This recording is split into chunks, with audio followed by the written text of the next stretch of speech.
बीजं विसृष्ट्य आबभूवयदीवादधेयदीवान् यो अस्या दक्षपर्णे व्योमन्नत्सो वङ्वेद यदीवानवेद। आदरणीय भद्र पुरुषों, सत्यार्थ प्रकाश चैनल में आपका स्वागत है। जैसा कि आपको विदित है कि हम सत्यार्थ प्रकाश की प्लेलिस्ट बना रहे हैं और आज जो हमारा दिन है या जो हमारी ये वीडियो है, जो हमारा विषय है, आज 8वां समुल्लास है। और 8वां समुल्लास एक बहुत विशेष समुल्लास है। इसमें सृष्टि रचना के बारे में बताया गया है। इस सृष्टि रचना के बारे में जगत में बहुत मिथ्या भ्रांतियाँ हैं और इसका केवल यदि सही उत्तर किसी के पास में है तो आर्य समाज के पास में है। आर्य समाज के ही पास में क्यों है? क्योंकि आर्य समाज का आधार वेद है और वेद ईश्वरीय ज्ञान है। इसलिए जो हम इस वीडियो में बता रहे हैं ये सत्यार्थ प्रकाश के 8वें समुल्लास में बताया गया है। और हमारा ये दावा कि यही बात सृष्टि के ऊपर सत्य है। हाँ, यदि किसी व्यक्ति को, किसी मतावलंबी को, किसी धर्मावलंबी को इसके ऊपर कोई आपत्ति, शंका हो तो आकर के शास्त्रार्थ कर सकता है। हमारे महर्षि सिद्धांत वेद संस्थान का खुला चैलेंज है। कोई भी हमारे द्वारा जो बात कही जा रही है, यदि उनको कोई असत्य सिद्ध कर दे तो 21 लाख रुपए का इनाम उसको मिलेगा। तो आप इससे अनुमान लगा सकते हैं। अब जो हम आप शुरू करते हैं, जो आज की हमारी सृष्टि और प्रलय है क्या चीज़। हमारा टाइटल है सृष्टि और प्रलय क्या चीज़ है। यानी संसार के लोग हो, प्यारे बहन भाई हो, प्यारी माता शक्ति, ये जो एक संसार का सिस्टम है, इसे समझने के लिए हमें ये विषय समझना बहुत ज़रूरी है।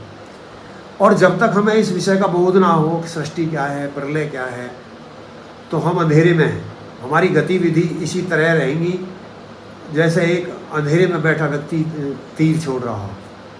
तो इस विषय को समझने के लिए आखिर सृष्टि क्या है, सृष्टि अब जो ये चल रहा है क्रम, यानी जब सब कुछ बना हुआ होता है, पृथ्वी होती है, सूर्य होता है, चंद्रमा होता है, जीव होते हैं, वृक्ष होते हैं, वनस्पति होती हैं, जब ये सब कुछ रहता है तो इसे सृष्टि कहते हैं।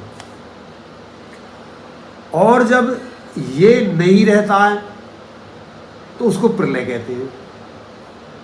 फिर इनको कर्ता कौन है? इनका कर्ता परमात्मा है। सृष्टि का कर्ता भी और प्रलय का कर्ता भी। और जो स्थिति है, 3 अवस्था हुई। एक तो सृष्टि होगी जब रचना होगी, एक प्रलय जब नष्ट कर दिया जाएगा, एक स्थिति जब चल रही है सृष्टि। तो जो आज हमारा विषय है, आखिर ये सृष्टि की रचना होती कैसे है, प्रलय कैसे होती है, ये क्रम क्या चलता है, स्थिति कैसे रहती है। तो देखो कितना गहन विषय है। हम पूरा यत्न करेंगे इस विषय को समझाने के लिए। और इससे भी ज़्यादा यदि कोई बारीकी में समझना चाहता है, किसी का बौद्धिक स्तर और ऊंचा है, तो वो टिप्पणी कर सकता है। फिर हम और इससे भी ज़्यादा जाकर के उसका विश्लेषण करेंगे।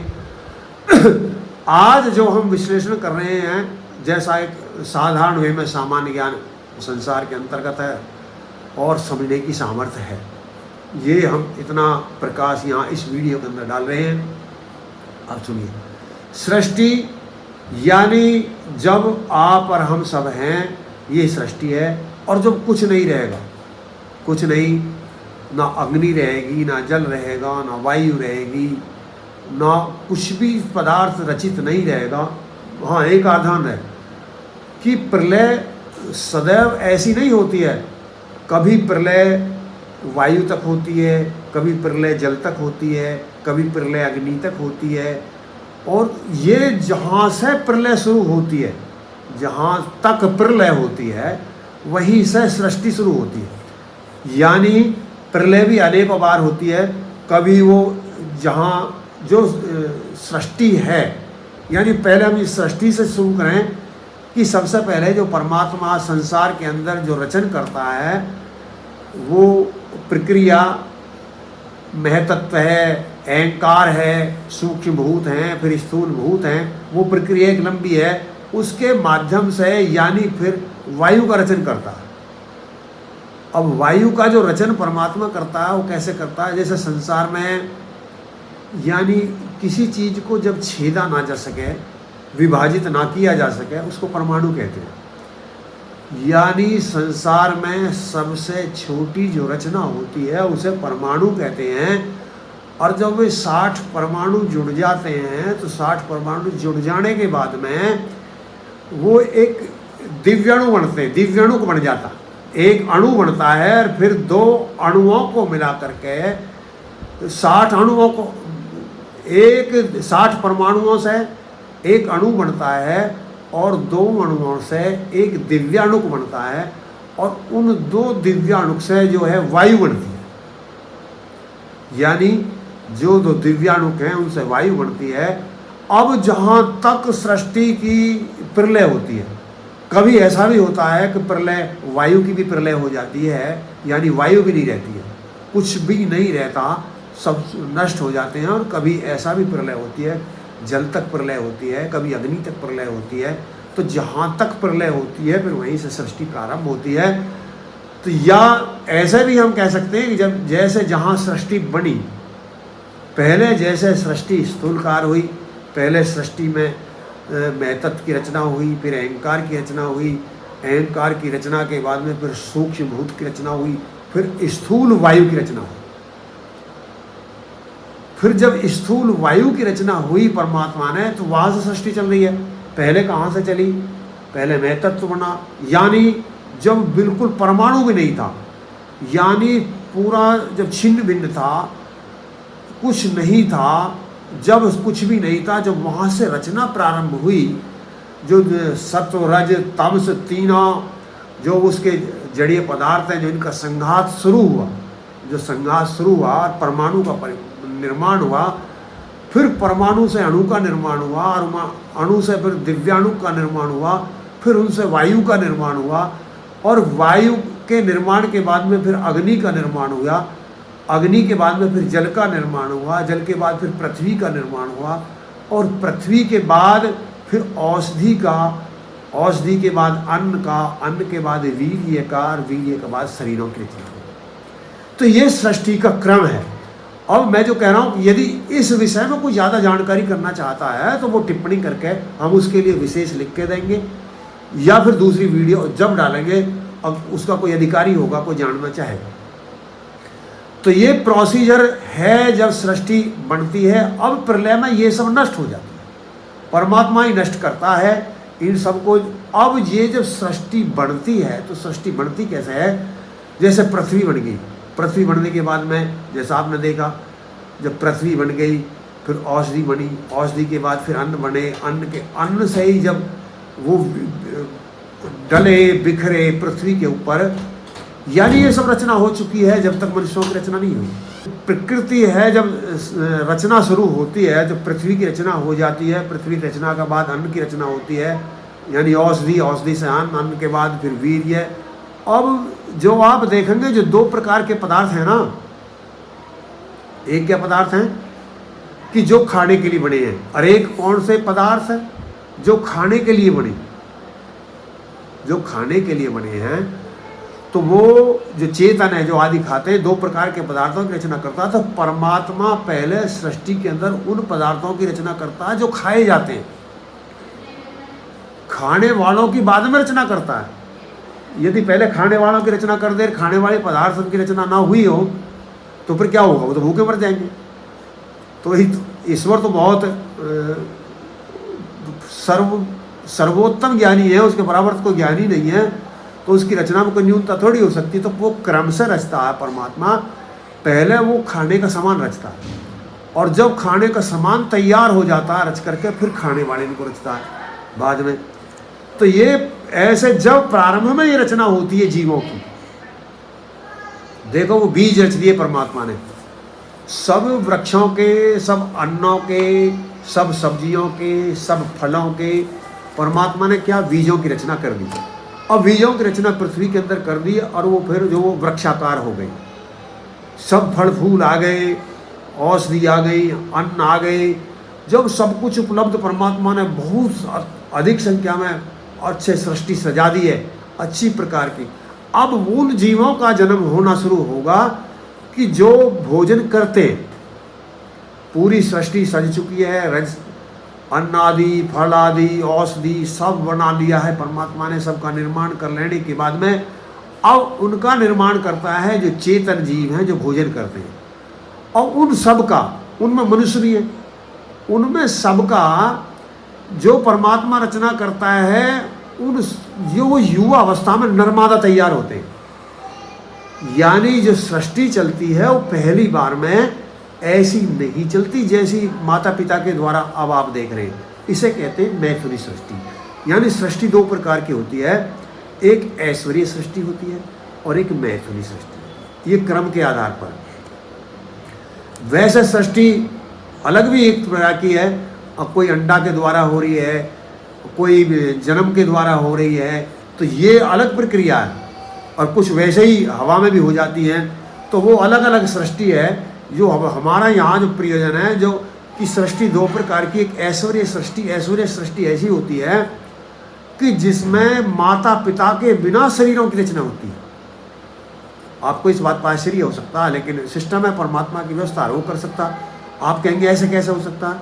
यदि आप ये परीक्षण करना चाहो तो आप थोड़ा सा दूध भर के किसी बर्तन में रख दीजिए और ज़्यादा समय नहीं लगेगा, अगले ही दिन आप देखेंगे कि उसमें कीड़ा पड़े मिलेंगे। अगले दिन या और ज़्यादा तीसरा दिन हो सकता है मौसम के हिसाब। अब वो कीड़ा कहाँ से आ गए? किसने बनाए? अपने आप तो नहीं बन सकते, वो परमात्मा ने बनाए थे। तो जब वो कीड़ा बना सकता तो मनुष्य का शरीर नहीं बना सकता, और जब वो पेट के अंदर बना सकता तो बाहर नहीं बना सकता। तो वो पहले वो क्रम चलाता है। सृष्टि की जब शुरू होती है तो ये क्रम है कि वो परमात्मा युवावस्था में पशु पक्षी, गधा, नर और मादा दोनों, कुत्ता, बिल्ली, घोड़ा, जितने भी ये स्थूल जीव हमें दिख रहे हैं, ये सूक्ष्म जीव जो हमें नहीं दिखते हैं, सूक्ष्मदर्शी से देखे जाते हैं, वो सब उनके नर और मादा परमात्मा क्या करता है, जिनकी नरमादा आज भी ऐश्वर्य सृष्टि है, आज भी ऐश्वर्य सृष्टि होती है बिना माता पिता के। जैसे मैंने बताया दूध के द्वारा ऐश्वर्य सृष्टि हो रही है, बिना माता पिता के हो जाती है। तो ऐसे ही उस समय में ऐश्वर्य सृष्टि उसे कहते हैं, जो मैथुन के द्वारा नहीं होती। वो जो सृष्टि है जो बिना नर्मादा को ही, उसको ऐश्वर्य सृष्टि कहते हैं।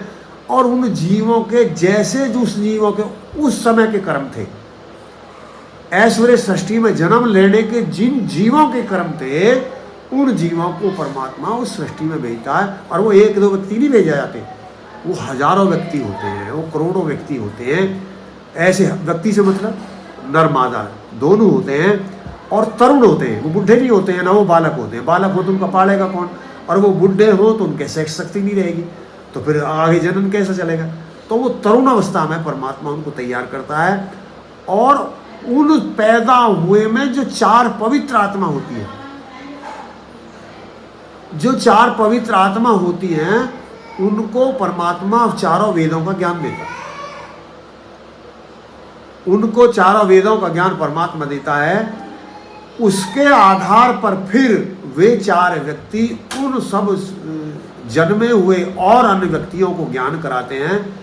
जैसे आपने देखा होगा, हम 9 वर्ष मनाते हैं अमावस्या पर, यानी सृष्टि, मनुष्य की सृष्टि कब हुई? पूर्णमासी पर हुई, जिसे हम चैत्र में जाकर के मनाते हैं, लेकिन अमावस्या पर मनाते हैं, पर प्रतिपदा को मनाते हैं। तो जब उन चार व्यक्तियों ने, जो एक समूह था, जो हजारों व्यक्ति, करोड़ों व्यक्ति जन्मे थे नर-मादा, उन चार व्यक्ति जिनको परमात्मा ने वेदों का ज्ञान दिया था, जो अग्नि, वायु, आदित्य, अंगिरा नाम से जाने गए, उन ऋषियों के नाम, उन ऋषियों को एक एक वेद का ज्ञान परमात्मा ने दिया। उन व्यक्तियों ने फिर आगे एक सिस्टम चलाया, और एक ब्रह्मा नाम का व्यक्ति हुआ, ऋषि हुआ, जिसने चारों वेद उन चारों विद्वानों से या चारों ऋषियों से ग्रहण की। और उन्हें ग्रहण करने के बाद में फिर एक सृष्टि का क्रम चला आगे। उससे एक व्यवस्थित, हम जब से तिथि लिखनी शुरू की, हमने आपस में विवाह संबंध बनाने शुरू किए, जब तक हमें पता नहीं था सिस्टम का। वो 15 दिन की अवस्था में कौन किसके साथ रह रहा है, कोई सिस्टम नहीं था। लेकिन जब ये सिस्टम उस दिन से एक व्यवस्थित तरीका दिया गया, तो उस दिन से ये गणना हमारी प्रारंभ हुई, जिसे हम संकल्प पाठ कहते हैं, जब यज्ञ करते हैं। तो ये सृष्टि जब पहले कैसी होती है, अमैथुनी होती है, और प्रवाह के द्वारा, मतलब ये अनादि है, सदैव होती रहती है। जैसे प्रलय के बाद सृष्टि, सृष्टि के बाद प्रलय, प्रलय के बाद सृष्टि, सृष्टि के बाद प्रलय, जैसे दिन के बाद रात, रात के बाद दिन, ऐसे ही समझो जैसे जन्म, जन्म के बाद मृत्यु, फिर जन्म, फिर मृत्यु, फिर जन्म, ये क्रम परमात्मा का चल रहा है सृष्टि का। तो हम ये सृष्टि एक बहुत लंबे समय के लिए होती है, बहुत लंबे समय के लिए सृष्टि रहती है, और एक बहुत लंबे समय के समय प्रलय रहती है। अब आप कहेंगे कि प्रलय में इतनी क्या अवस्था है, इतने समय रहने के, सृष्टि में तो गतिविधि है, वहाँ क्या परमात्मा निष्क्रिय रहता है? नहीं, वहाँ परमात्मा निष्क्रिय नहीं रहता है, परमात्मा सक्रिय ही रहता है। लेकिन वो रचन क्रिया, जो रचन क्रिया है, उसमें एक साधारण कारण होता समय। परमात्मा भी बिना साधारण कार्य के सृष्टि की रचना नहीं कर सकता, ये हम आगे विषय में बताएंगे। तो वो साधारण कारण जो समय है, परमात्मा उसके बिना रचना नहीं कर सकता, समय का लगना जरूरी है। तो इसलिए जितने समय में रचना की आवश्यकता है, उतने समय के लिए परमात्मा फिर दोबारा सृजन प्रारंभ नहीं करता, फिर वो सृजन प्रारंभ कर देता है जब सृष्टि की रचना शुरू हो जाती है। फिर सृष्टि चलती रहती है, फिर सृष्टि का अंत एक निश्चित अवस्था में जाकर के हो जाता है, और फिर ये सब जितने भी आप चीज़ देख रहे हैं, कोई चीज़ नहीं रहती। यानी अब आपको पता लग गया है कि सृष्टि क्या है, एक प्रलय क्या है। अब जब जैसे हमने बताया कि ऐश्वर्य सृष्टि होती है, ऐश्वर्य सृष्टि के बाद में फिर मैथुरी सृष्टि। मैथुरी सृष्टि क्या है? माता पिता के द्वारा संतानों का पैदा होना। तो हम जैसे कर्म करते रहते हैं, कर्म के आधार पर हमको माता पिता और संतान मिलती रहती है। जैसा स्तर माता पिता का होता है और जैसा स्तर संतान का होता है, उसी आधार पर परमात्मा माता पिता और संतान मिला देता है। यानी माता पिता और संतान का मिलना पूर्णता प्रारब्ध के ऊपर निर्भर करता है। अब कहेंगे प्रारब्ध क्या हुआ? प्रारब्ध है जो हमने जन्म से पहले कर्म किए हुए हैं, पूर्व जन्म के। जब हमारी मृत्यु हो गई थी, जब तक हमने जैसे कर्म किए थे, अब ऐसा भी हो सकता हम पशु थे तो वहाँ कर्म नहीं कर रहे थे, लेकिन हमने जब हम कर्म करके पशु बने थे, जब हमने मनुष्य योनि में गलत कर्म किए थे तो हम पशु बना दिए गए थे। लेकिन पशु बन के हमने उन भोगों को भोग लिया था, यानी जो हमारे ऊपर ऋण थे हमने वो ऋण कर दिए थे। क्योंकि हम एक मान लीजिए पशु बन के गाय है, अब वो 10 किलो 20 किलो 15 किलो दूध पूरे जीवन घास खा करके दे रही है, तो जो उपकार वो कर रही है, तो जो उसने दूसरे जीवों को परेशान किया था, वो दूसरे जीवों का उपकार कर करके उससे ऋण होती रहती है। और वो ऐसे भोग भोगने के बाद में फिर उसको मनुष्य योनि का अधिकार मिल जाता। यानी जब किए हुए कर्म बराबर हो जाएं, अच्छे और बुरे कर्म बराबर हो जाते हैं, तो मनुष्य योनि प्राप्त हो जाती है।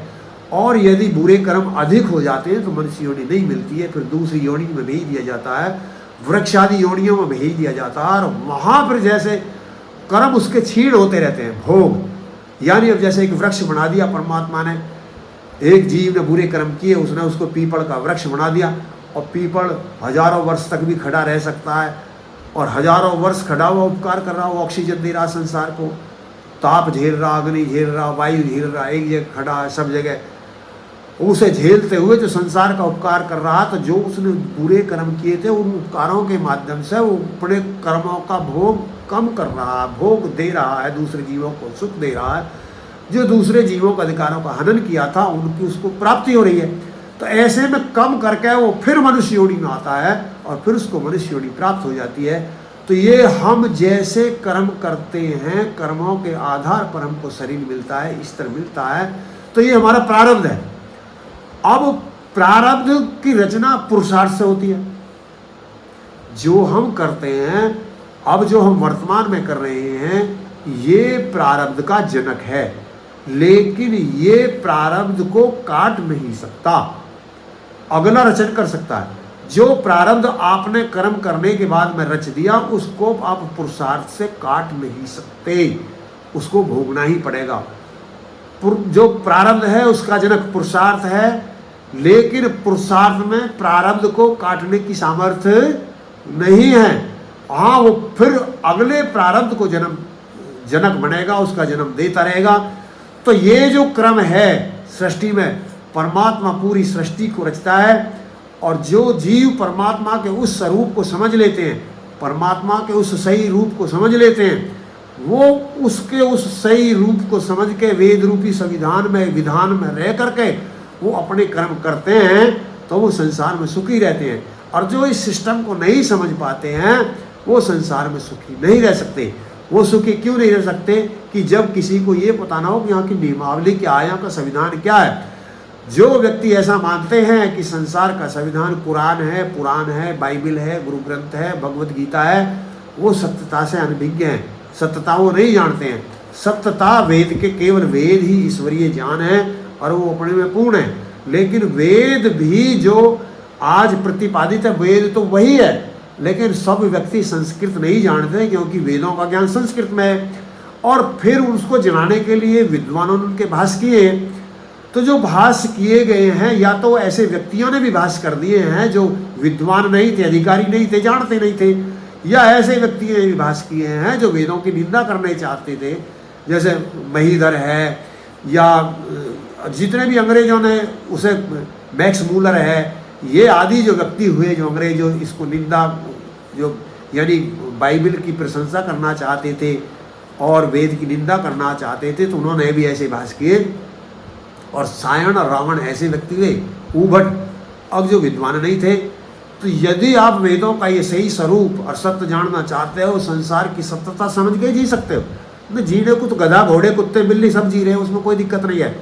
यदि आप संसार का सही स्वरूप समझोगे तो आपको बोध होगा कि मेरी कर्तव्य क्या है, अकर्तव्य क्या है, ये विद्या, सत्य क्या है, असत्य क्या है, धर्म क्या है, अधर्म क्या है। ये संसार के लोग बाग जो वेद को नहीं मानते, वो धर्म को नहीं जानते, वो सत्य को नहीं जानते। ये आपको अतिशयोक्ति लग सकती है, लेकिन ये बड़े दुर्भाग्य की बात है कि जो संसार में सत्य का ज्ञाता है, आर्य समाज, लोग बाग उसे नहीं जान रहे हैं। लेकिन वो एक डिग्री है, वो विद्या का सौदा है। जिसके पास में विवेक है, जिसके पास में समझ है, वो आर्य समाज में आ सकता है। साधारण व्यक्ति जिसके पास बुद्धि नहीं है, विवेक नहीं है, वो आर्य समाज में नहीं आ सकता। तो ये जो क्रम है 8वें समुल्लास के अंदर महर्षि राम ने समझाया है कि सृष्टि क्या है, प्रलय क्या है, जीव की स्थिति क्या है, ये इन अवस्था में। अब हम अगली वीडियो हम इसके ऊपर बनाएंगे। अब इस विषय पर जो हमारी अगली वीडियो होगी, सृष्टि की रचना में कितने कारण होते हैं, किस प्रकार से होती है रचना, हम ये अगली जो वीडियो हमारी बनेगी वो इस प्रकार हम बनाएंगे। अब मेरे प्यारे भाई हो, यदि आप संसार की सत्यता समझना चाहते हैं, जैसे हम बता चुके हैं, तो आप सही चैनल पे हैं। आर्य समाज के द्वारा आप सत्यार्थ प्रकाश को पढ़ करके देखिए। ऐसी बेमोल पुस्तक जाके कोई कीमत नहीं है। वो ऐसी पुस्तक है जो बेजोड़ है। तो मैं आपसे अनुरोध करूंगा कि आप सत्य समझने के लिए, अपने कल्याण के लिए और बुराई और व्यसनों में से निकलने के लिए, देखो यदि आप सत्यार्थ प्रकाश पढ़ लेते हैं, ऐसे बहुत महापुरुष हुए हैं जिनमें बहुत बुराई थी और वो बहुत पतित थे, लेकिन सत्यार्थ प्रकाश पढ़ने के बाद में उनके जीवन में क्रांति आ गई। जो आपको अभी यदि किसी आप व्यसन में फंसे हैं, दुराचार के व्यसन में हैं, शराब के में हैं, बीड़ी के में हैं, किसी के में भी है, आदि आदि, तो इन पदार्थों के जो व्यसन में गुलामी आपके अंदर है, यदि आप सत्यार्थ प्रकाश पढ़ें तो आपके अंदर वो आत्मिक शक्ति आ सकती है कि इन बुराइयों को आप छोड़ सकते हैं। तो ये क्रम है सृष्टि क्रम का। हम इसी के बाद अपनी वाणी को विराम देते हैं। ओम शम।